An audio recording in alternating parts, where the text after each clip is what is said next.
So, FM26 is here, and today I'm going to tell you how you can make the best tactic for your new team in your brand new save. Now, make sure you are subscribing to this channel and leaving a big like on this video, because we have got 3 tactics coming up the next 3 days. You can see it here, here, and here. We've got an absolute banger of a schedule for this week. Leave a like and subscribe, whack the bell on. Let's get into it. So, we're going to go right in today and tell you how you can make the best tactic for your teams inside of Football Manager 2026.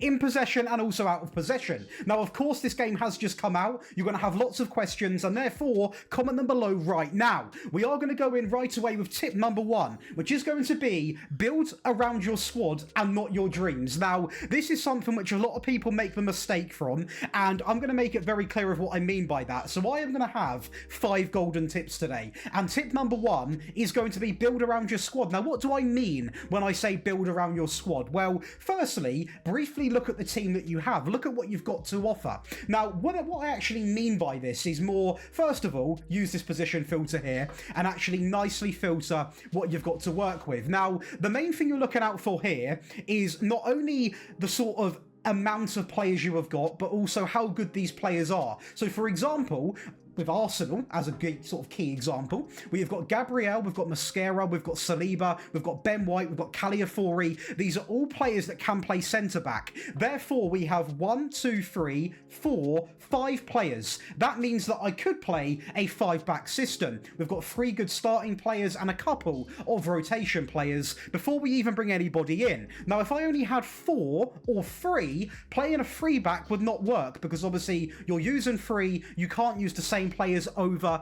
and over and over again. So it's very important to firstly do that. Actually look at the core positions that your team has. A lot of people don't bother doing this, and they wonder why a tactic might not work. And, you know, this is why I always say build around your team and not your dream, because you need to see exactly what you've got going on. And this can be seen even better in the actual beautiful new tactics screen, of course, in possession and also out of possession. But for now, we're going to focus on the combined view. Now, this is also a good way you can look at this, right? Because, for example, it also helps you choose player roles. Now, this is pretty common sense, but I am going to go through it as well. My second tip is player roles and how you decide player roles. Now, some people don't like to play players in their most comfortable area, and it can be a big mistake. For example, if I look at Saka right now, you can see here he's very versatile, but if we're going to be petty, his weakest position is actually as a playmaking winger.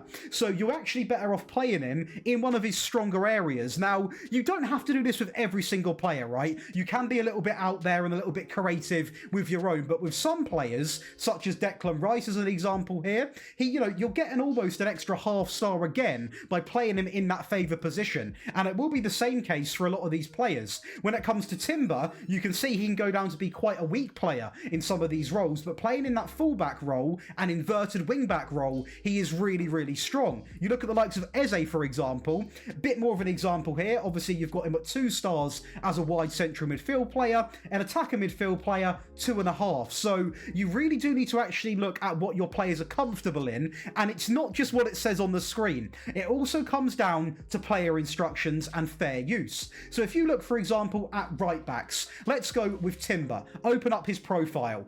Firstly, you've got to decide, the third tip is sort of merged in with the second, your identity. What do you want to be? What formation do you want to play with the players you have got? So with Arsenal, you could play a 3-back. I personally think they suit a 4-3-3.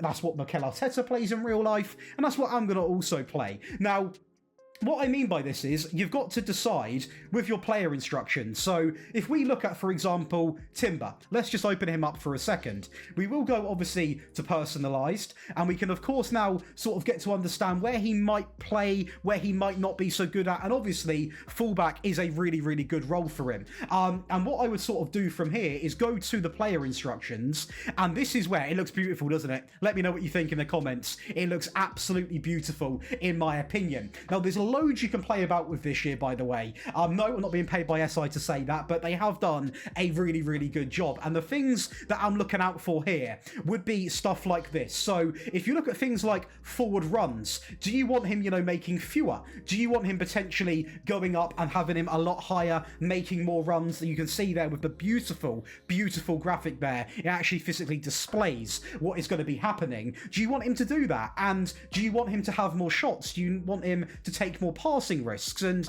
you might think, Josh, what do you mean by all of this? And it's a good question. Well, what I actually mean by this is, can the player do it? So if you want him to be going up and down all the time, has he got the stamina? Yes. Has he got the work rate? Yes. 14-15 is brilliant. Has he got good passing? Yes. Has he got decent crossing? Yes. So this means that you can go onto this player quite simply and actually add a lot of these instructions on, and you know he will do a good job doing it. If you've got a player here who has got poor passing, poor stamina, poor work rate, and you're saying cross balls, go up and down the pitch, they're going to struggle. So that is the second and third tip compressed into one, and that is going to be pretty much a big foundation to build your tactics on. Is, are your players actually suitable to playing this way? And it's an easy tip that a lot of people forget. But I do want to quickly say before we go into the next part of this video, if you are interested in joining the Patreon, of course, we've had it now for ages. You see all of these perks. That is right, even more perks. We've got 3 tactics coming out this week,